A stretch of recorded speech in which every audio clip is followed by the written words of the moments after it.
I'd like to acknowledge Australia's First Nation people as the traditional custodians of the land, and for this episode in particular, the Merrimyana people of the Peramang Nation. I pay my respects to their elders past, present and emerging. Vintage is kind of a fun time. Everybody just has to work hard, play hard. It's sort of the celebration of getting something in that tastes beautiful. This is Over a Glass. I'm Shanteh Wale. The name of Henschke is entrenched within our Australian cultural identity. The family-run winery is now in its 6th generation of custodians. The distinction of quality is in no doubt largely due to the care, attention and prestigious vision of Prue Henschke. Prue is a viticulturist, botanist, environmentalist and guardian of the earth. And I'm beyond honoured to have her join me today. Hi Prue, good morning to you. Good morning. Thanks so much for joining us. How has your morning been?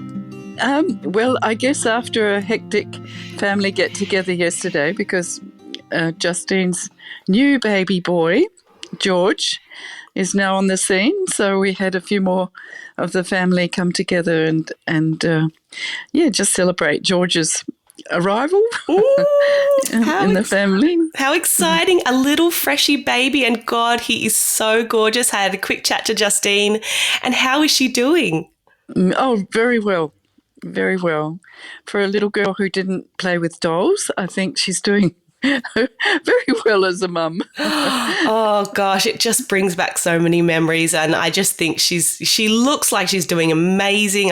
I reminded her to get some rest and to also look after herself. I hope that she is, recovering well. Yes, she's definitely looking after herself, and she looks brilliant. That mother glow. Oh, definitely. And I mean, what an exciting time for you to have a new baby in the family. I mean, just such a special moment. I'm glad you celebrated. Yes, it's good. Now, Prue, we have to go back a little bit. Take us back to where your love of land and kind of life began in terms of, you studied zoology and botany at Adelaide Uni. Is that where, it all kind of started for you? Well, it actually started because we lived next to a creek as kids. And my sister and I used to play down the creek a lot. And then one day, the local council decided to concrete it in. And we were devastated. So we sent our dad along to the council to complain. And because I guess he thought it was a pretty crazy idea too. And he got told he was old-fashioned and that the creek needed to be cemented in because it was a flood risk. So, yeah, after that, I was determined that these grown-ups were ridiculous people and that something needed to be protected and looked after and not cemented in. So, yeah, and now they're looking at it the other way. They're saying, oh, it's an eyesore. It's and it's obviously a trap for speeding waters, and actually 3 kids lost their lives shortly afterwards. So it was really the wrong thing to do. And ever since then I've been particularly, I guess, concerned, involved in looking at nature because it was a source of all our science items. We used to go down there and get planaria for the science lesson and all that sort of thing. Oh, yeah, it's like a wonderland when you're a kid. I remember having to, get those specimen jars and have a look at what all the life that was in these what looked like little festering pools. But I mean, I love that you're an activist even then, and rightly so. So when did you decide, perhaps botany and zoology was something that really, you could see yourself doing, and how did you go about applying at uni? Well, I went for a science degree because I thought that's really where I'm best, my best abilities are. And I thought, well, there's an opportunity to study botany. And in those days, it was really part of an ag degree or, for sort of the geeks of the science world. But I thought, no, I'll do it. And I was really, really pleased I chose it. And then I picked up zoology as well. So, I think it led me into this fascinating world of the natural sciences. And it was, the best thing I could have done. I guess the end game was to work in some sort of area in the natural sciences. There weren't many jobs in those days. So I did sort of have the second pursuit of being a teacher. So I did my teacher's diploma as well. That's amazing, because I think so often when we're, especially, when we're younger, everyone says, what do you want to be? And my family's always told me, go in the field that you like and you'll find something, but something that you're interested in. But it is hard to know what is that going to translate to? What's the end game? Yes, terrifying actually. I know, and they always seem to ask you very early on, what are you going to do? And you're thinking, oh my God, I don't know. Yes. So did you ever think that it would end up being in wine? No, I think that was just a fortuitous shift in, as you say, at the end of my degree. Steve was actually studying botany as well, and we linked up. And then the opportunity started opening up, and he said, well, come over to Geisenheim with me, come over to Germany, and we'll study winemaking and viticulture together. And that's when it all worked out. Great minds think alike. What did you first think when you met Stephen? The cutest nose ever. I can see that. He does have a very cute nose. And I suppose, having something in common and being passionate about what you were both studying just must have been such a lovely godsend. You found somebody that you really have a lot in common with. Yeah, so we were, we did a lot of our field work together after that. So, it was good fun. And, it was great. So tell me about Germany. What was the experience like headed over there and studying? Oh, it was amazing. I mean, if you could think of sleepless nights for 2 years, it was an amazing trip, because we studied in Geisenheim at the Institute. So we were guest listeners, and so that gave us the rights to study but not have to do the exams. And so anything from, because mine was more plant physiology and that sort of thing, but we did wine tasting. The wine tastings were very sophisticated, because you had to learn to recognise all the different levels of acid, sugar balance, pH, all these things you could actually train your taste buds to sense. And it was quite fascinating how accurate you could actually become. So that was really fascinating for me to see how they trained our palates. Wow. I bet a love of Riesling was born. Yes. There wasn't much else, actually. It was really dominant Riesling. There's a little bit of Spätburgunder or Pinot Noir around, but it was a different style. And there were all these fantastic flower bombs, like I guess they're really aromatic wines. So that was a sensation at the time. And but they're a little bit overblown. They're really muscety, yeah. Oh yes, of course, I know what you mean. A bit of a pot puree thing going on. Tell me a little bit about, first of all, how did you go with the language over there? Well, I had studied French at school, so German was a little bit foreign. And I did an adult learning class here in Adelaide to start off with, and had very little German. So once I got there, Steve and I did a bridging course in languages. So we actually lived in Freiburg for 6 months, down the Schwarzwald or the Black Forest. And that really helped us because we're studying every day, that helped us bring our at least our conversational German up to university standard. So that really helped, having that intensive course. And we met so many beautiful people there. It was just amazing. And of course, the only language we can converse in is German. So it was German the whole time. Yeah, that conversation, I mean, I'm terrible at other languages, but yeah, having that ability to have a casual conversation really, from what I've heard, really starts to cement, that language skill and ingrain it into your body almost. Yes. You start dreaming, in particular, you start dreaming in German, which I think that's the switch. When you start to get that flow in another language, it was great. It was just sensational to do that. Amazing. Now, you also did some volunteer work when you were there. Tell me a little bit about your work at the Botanic Institute and also your academic Professor Becker. Oh, yes. Well, Professor Helmut Becker was the world's most beautiful person. I think he just had a heart of gold.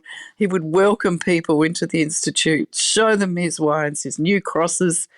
He was very excited about the whole works that Germany was giving to the world. I think he was the one who was the great ambassador for new varieties and all that sort of thing, new rootstocks. He really established that whole area across the world, I think. And it was just lovely to work alongside him. I was actually in the research institute with him, so I worked as just a vineyard hand. So that was always a lot of fun. There are many funny stories, but and then the other little job I did on the side was actually looking at growth hormones in rootstocks. So there was a technique of isolating the IBA out of rootstocks, and it sort of classified them as easy propagators and poor propagators. So I was able to get that technique refined, and yeah, it was very interesting work because I ended up working alongside a Korean, I think he was, looking at ginseng. So ginseng needs to be stored before it actually can root properly, and so it had the same dormancy issues as rootstocks. So yeah, we worked on ginseng for a little bit. How fascinating! I mean, my mind just reels because I find this totally enthralling, and I want to ask you a million questions, but I'll try to maintain myself. Tell me a little bit about just Professor Becker in terms of a person. What kind of a human was he like? Well, he was a very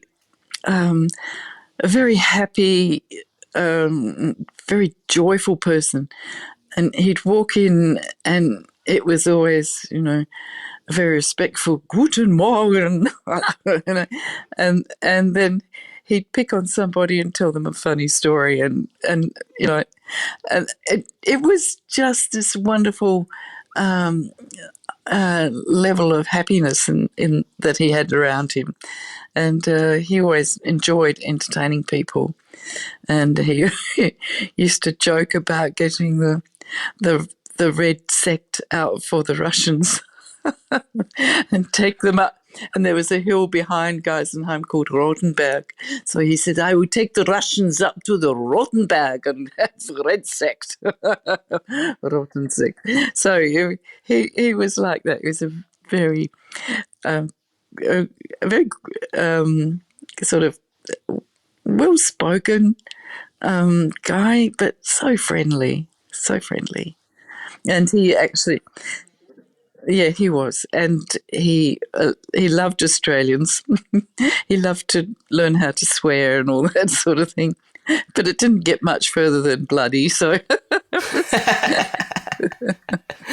Oh, what an amazing individual, but also lovely to hear about. You can read all about all the amazing work he does, but you wonder, was this a quiet, serious type, or were they, like you said, larger than life and had a sense of humor, or were they, so it's so nice to hear and sounds like an amazing time learning from him.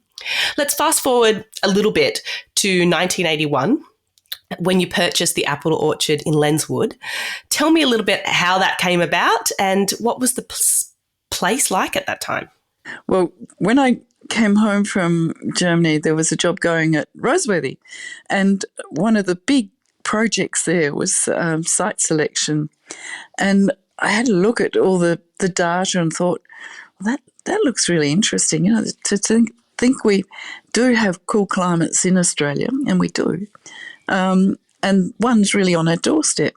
So I looked at Lenswood and thought about, well, wouldn't it be wonderful to grow Riesling in a cooler climate? And that was my thinking. But Steve was really on the Pinot Noir and Chardonnay thought line. And so we looked at this apple orchard, and it looked a little bit like Germany, steep slopes, really lush green sward all through summer.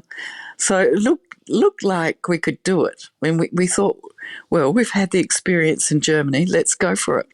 So we bought the land, and lo and behold, we had neighbours. We had Tim Knapstein one side and Jeff, I've forgotten his name, Jeff Weaver the other side.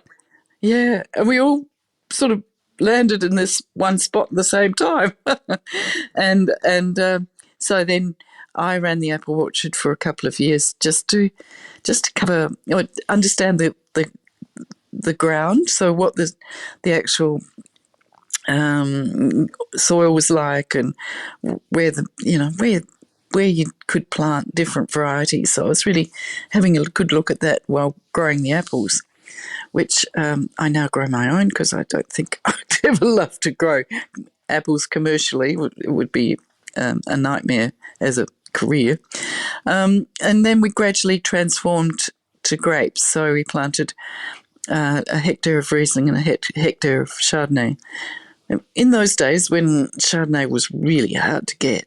So we managed to start opening up the orchard to vineyard, so that was great. But then we got hit by a bushfire. Well, that's. I knew that would be something that would come up at some point. It's inevitable, I suppose. And what was that in the early time of planting the vineyard? Yes, so that was in 83. It actually it removed all the apple, pear, and cherry trees that we had on the property. So they all got burnt, and it was more or less a clear fell. But yeah, it was a bit hard because you lose a source of income that you wanted to have while you were developing the vineyard, and all the irrigation went. So, but the irrigation was very poorly set up, so that wasn't such a loss. I bet for someone like you anyway, though, all life, plant life is beautiful. So I'm sure that you would have liked to keep a couple of those apples or cherry trees anyway, even if you were moving on to planting vines. Yeah, the cherry slope was the steepest one, and that was what we were going to keep, the cherries, and plant all the grapes around it. But when the cherries went, it became a Pinot Noir slope. Stephen was happy about that then. Yes. In 1986, you began a project of mass selection. Can you talk me through a little bit of that? And for some of the listeners too, just explaining kind of what that kind of massal selection is all about. Yeah, it's something I learnt to do in Germany. So the mass selection starts off with looking through the vineyard over a 3-year period, looking for the best performers. So you look at even bud burst, you look at development of flower heads. So the Germans always favoured 3 flower heads per per shoot, which is how they really achieved their high production. So I did add that in, knowing we could always go back. And then Fraison, lack of virus is another important one, and then the maturity data. So we looked at acid, pH, and sugar, that whole balance through the maturity. And from there, I guess we sort of put all that data together and selected out the best performers. So then we planted those best performers. I think it was about 170 individual vines. We planted 5 vines of each in another nursery. So then we could look at the actual performance without any differences in vigour or age. So we looked at the young vine performing. And that took about 30 years before we got a really consistent flow of data. So we could really then hone in on those vines that kept their identity, I suppose. And from that, we then had 21 selections that we're going to use to replant in the vineyard, because the Mount Edelstone and Hill of Grace are over 100 years old. So we're losing vines from, say, Utipa, which is a trunk disease, a fungal trunk disease, and it slowly kills the vine off. So instead of just planting anything or a new genetic stock in the vineyard, we thought we'd go back and use our selected material off the old vines. And we're just starting to do that now. So it's taken us years to actually get to a source block that we can use the cuttings from. But we're now there, and we're going to be doing that next year.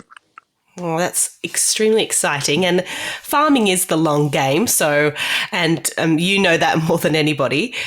Can I ask a little bit about the landscape of farming in the kind of 1980s and what you were working with, and the kind of move to kind of that regenerational organics? When did that come into play, and what were you working with? Well, I guess it's interesting that Hill of Grace was run organically by Steve's uncle for years. And then in the 60s, I guess, it was the post-war period when new insecticides and fungicides came in, and there was an oversupply of fertilizers and heavy tractors. And it was all the modern way. And we now look back and think, oh, that wasn't so good. We should have sort of not cultivated. We should have perhaps not used so many insecticides. And I guess Uncle Lou was very, very aware of that, having grown up through that period. And so he didn't use any of that material. He just used organic fungicides, basically, copper and sulfur. And so the vineyard's always been organically cared for, and Mount Edelstone perhaps not so much, but now it is. But it's an interesting thing that, you know, back in the I guess the turn of the century, when there weren't these new conventional sprays and heavy tractors around, it was much more organic, and yeah, they survived generally. I think they probably didn't have the access to such heavy, fast equipment as the tractors these days. But yeah, it would have been hard work though. Oh.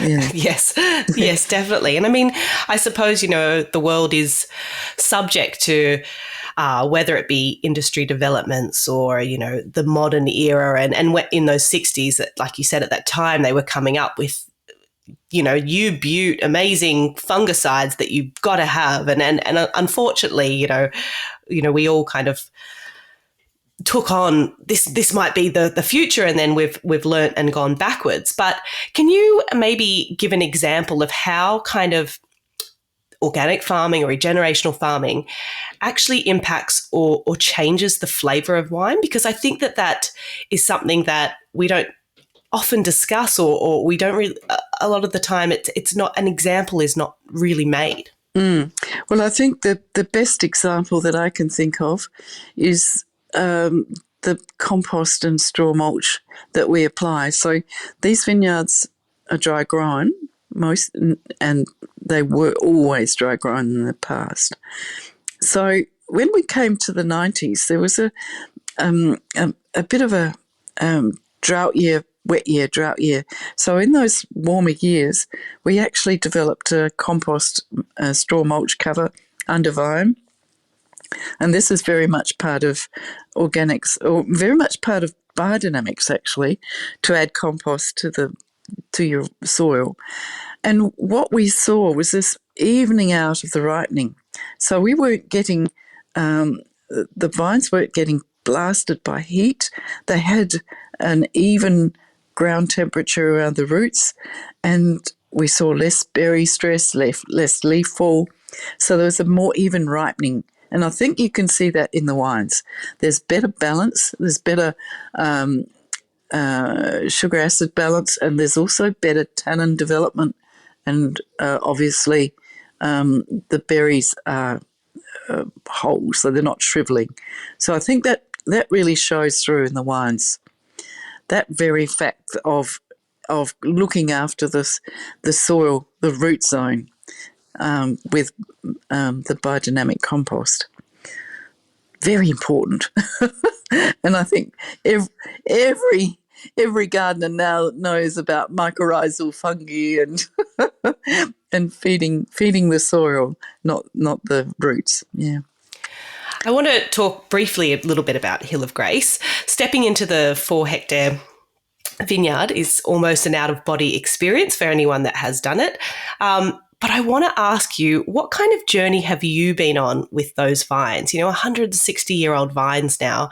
What do they mean to you? Oh, well, I think you look at them and you think, well, where did they begin?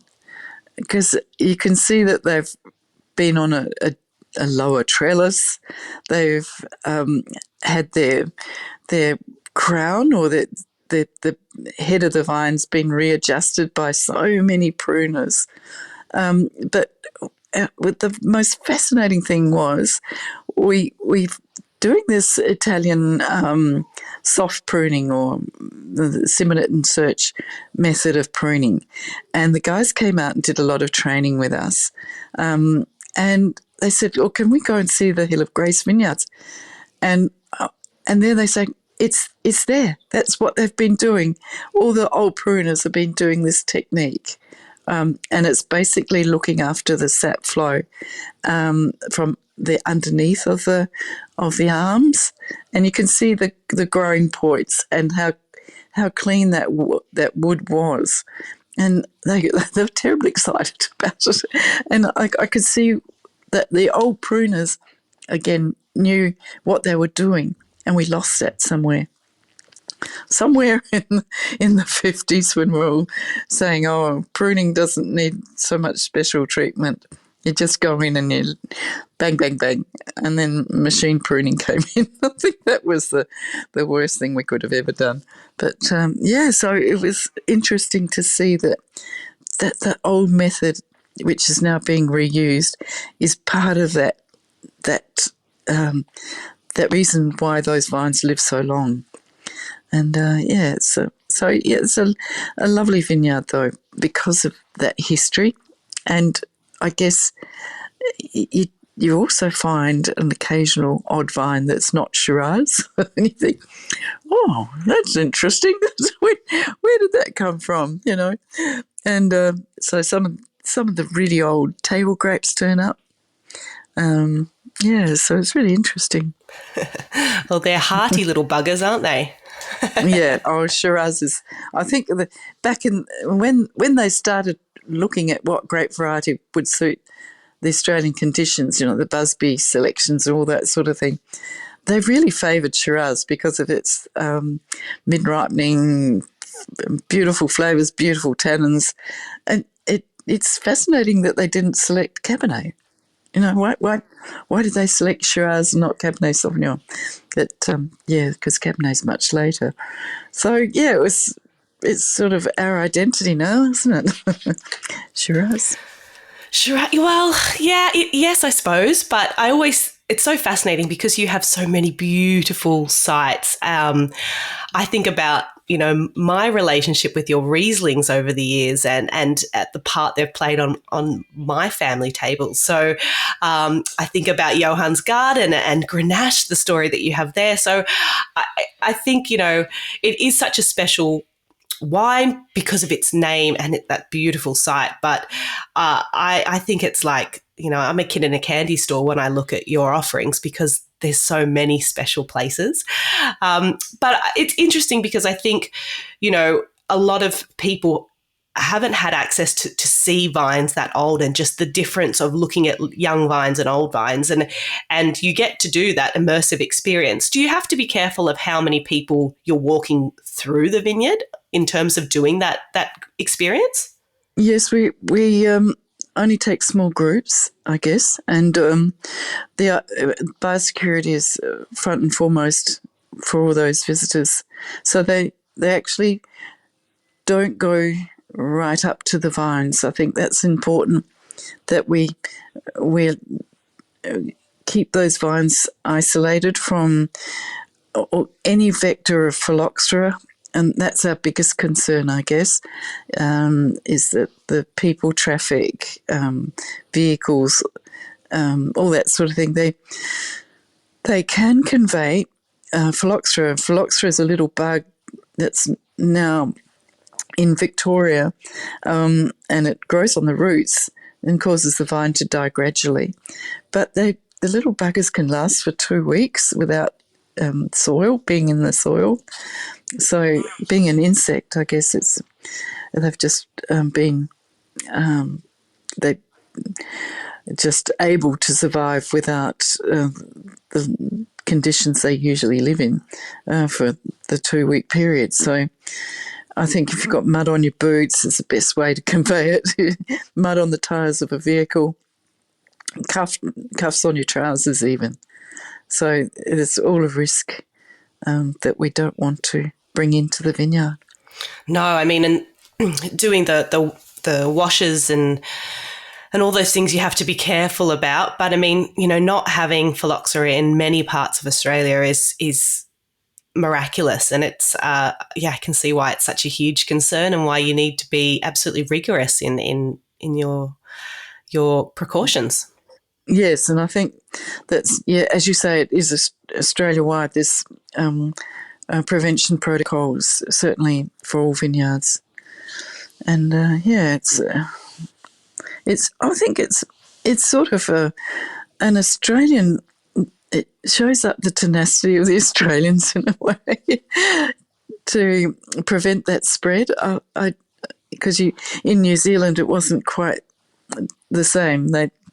I guess there it was more about machine harvesters spreading all the bugs through their vineyards. But I think we've been able to prevent it coming in is amazing. Well, being a continent, we really do have to. We have to be really careful, and it's even at the moment with the diseases going around and people just saying what the impact could have for us is it's really scary. But another scary factor is climate change, which obviously is something that you must take up a lot of your time and consideration for farming. How do you manage the large seasonal fluctuations that we're seeing? Can you give me more of an example of maybe the latest La Nina years? I know obviously we're trending towards warmer, but we're also having these cool issues in these last few years. How do you combat that? Well, I guess it is difficult because you sit down and work out your spray program well in advance, and I guess with organics we have got a number of of tools we can, and this year we knew we're going into a wet year because of a latish Easter and the late budburst. So I guess we sat down and we worked out that if we use organic fungicides, we need to be preventative. So we need to put more sprays in, and we also have another fungicide called EcoCarb. It's like baking soda, which is an eradicant. So we have plenty of tools. It's just putting it on at the right time. And then the other tool we've got is canopy management. So this is something we did right through. So from shoot thinning and with all that rain during November, we got a lot of lateral growth. So that meant the shoots are really thickening up, and we had to actually thin out the laterals to open up the canopy so we could get in contact with the bunches, the developing bunches.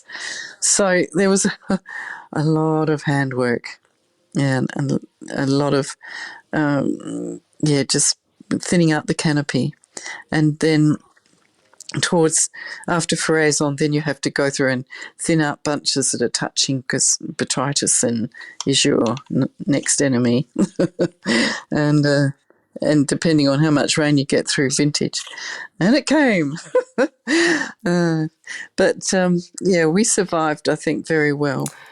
It never fails to surprise me just how much work you actually do. And I think for a lot of people, they think of Henschke as this incredible icon of amazing, prestigious wine. But I think sometimes they forget that you're a medium-sized winery. Can you explain a little bit about what vintage looks like?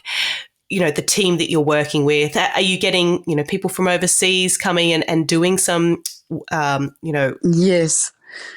So what we usually do is, well in advance, and I guess there's there even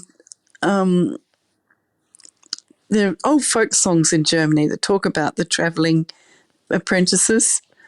They work for 7 years travelling around, and it's exactly like that in winemaking.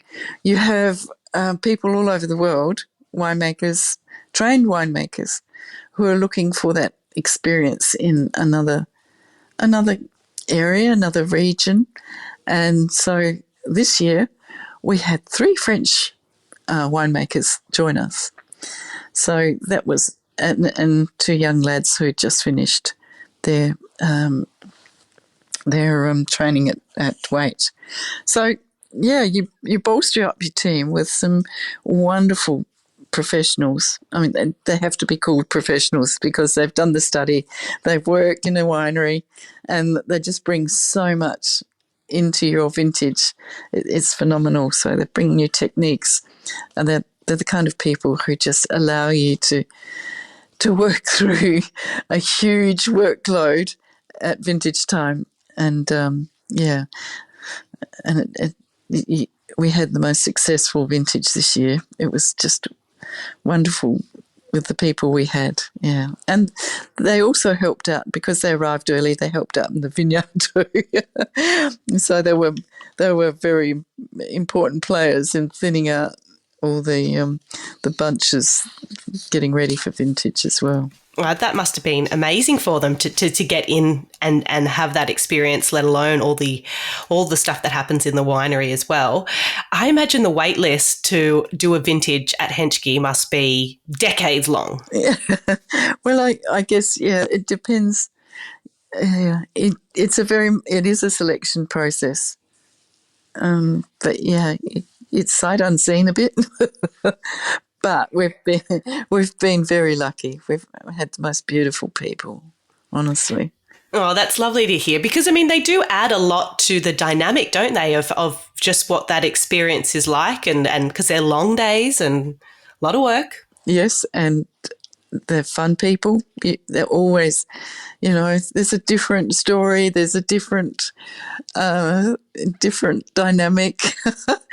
It was, vintage is kind of a fun time. Everybody just has to work hard, play hard. And I think everywhere in the world it's the same. It's sort of the celebration of getting something in that tastes beautiful, and you're tasting every day, and you think, oh, that looks good. Oh, I bet. Is there a part, I'm sure the end of vintage is always a celebration, as you said, and, you've made it through. But is there a part throughout the year that you really look forward to in your journey of work? I think flowering has to be the most exciting time. Well, it can be devastating as well. But it's really, I don't know, the vineyards have this beautiful greens, iridescent green across the horizon, and then you can see all the flower heads forming, and you think, oh, this is going to be a good year. So I think flowering is my exciting time, mainly because the look of the vineyards looking so, healthy and full of life. Oh, I love that. That's the true botanist in you. In terms of your work with your husband, do you really segregate, your roles? Is there much crossover, or are you quite happy sticking in your own lanes and doing what you do? I guess we make decisions together. So, a lot of the day-to-day work is very much me either on my computer working out things, or in the vineyard, and Steve's in the winery. But we tend to come together about, what are we going to plant, what crop levels are we going to set in that block, and then especially at vintage time, we're always tasting together. So that's when you tend to say, should we try a bit more Nebbiolo, another clone of Nebbiolo, or should we perhaps look at a lower yield on this block, or things. We're making decisions as we go through the tastings often, and that's where we come together. Well, that's lovely to hear, and I think that surely in any successful relationship, let alone operation, that thought and consideration to come together and make decisions it's got to be some part of what you do, and it's nice to hear that you do. I just want to quickly touch on the sixth generation of Henschke, what Johann, Justine, and Andreas. Tell me, how did you feel when they decided they wanted to continue on the family legacy, and was that an option for them, or was it written in stone? Oh yes, well I guess it's always been an option, because they were all, when he went to uni and studied science, we thought, we've lost him. But then that one night when we were at the New York Wine Experience, he rang up and said, Mum and Dad, I think I'm going to change over to wine science. We opened up a bottle of champagne and celebrated. We thought, this is it. Our kids are starting to show interest. And then, of course, she was just about to go and work in Sydney, because Sydney was her love. We said, well, we've got an opportunity here, Jess. And she came back and sat down, did an interview with all the staff, and she was just gold. We couldn't go past her. She was the top candidate. So she came back into the business, and now Andreas is working with us a few days a week as a production manager or site manager. So we've got all of his engineering expertise and project planning coming in. It's just amazing how they fitted in so well. It's been exciting, very exciting. And you don't feel alone. You feel, oh, my goodness, we're here as a family. This is so good, very good. So it's got to be one of the great successes of life, I think, to be able to have a family that can work together, but also, that continues on this amazing legacy that that you have. It really is unlike anywhere else in the world, and so incredibly special. And it's lovely to see them all flourishing in their roles, and you know, they're all so different, your children. Yes, yeah, they are. We're lucky that way, I guess. Yeah, absolutely.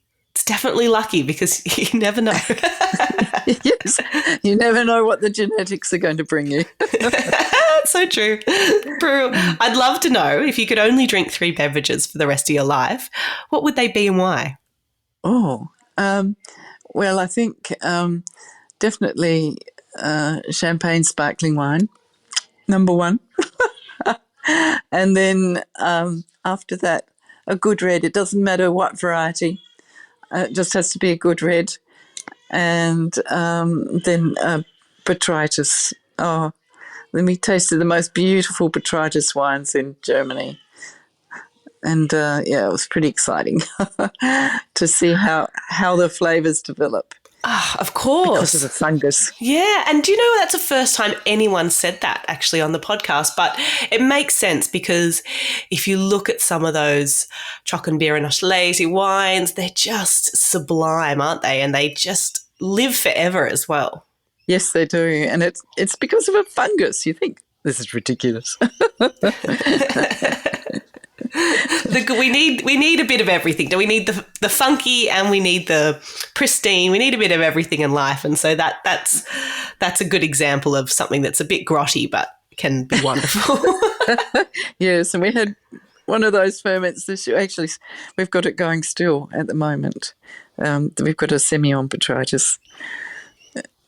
It's slowly ticking over at the moment.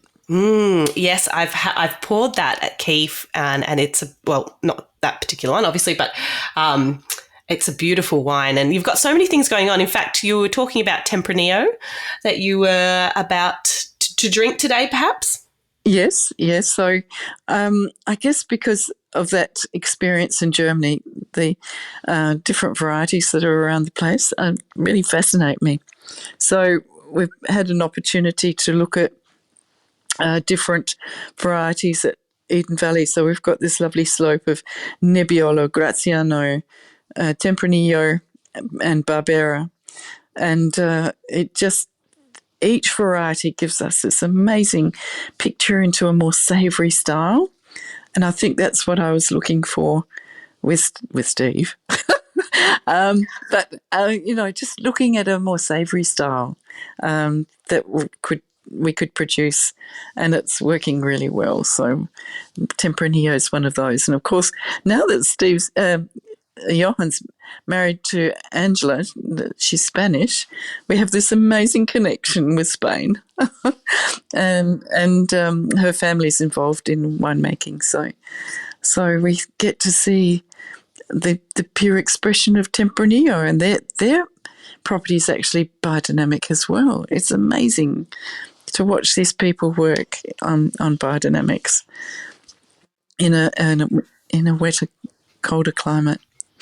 Yeah, in particular, because a little bit more challenging and a lot more detail. But I think it's so exciting. I mean, you obviously work with Barossa, Eden, the hills. You've got such wonderful scope and new varieties coming in, which I think are really exciting. And everything that you do with such consideration. So we know that, if you're looking at Tempranillo, then there's some very exciting things in the mix.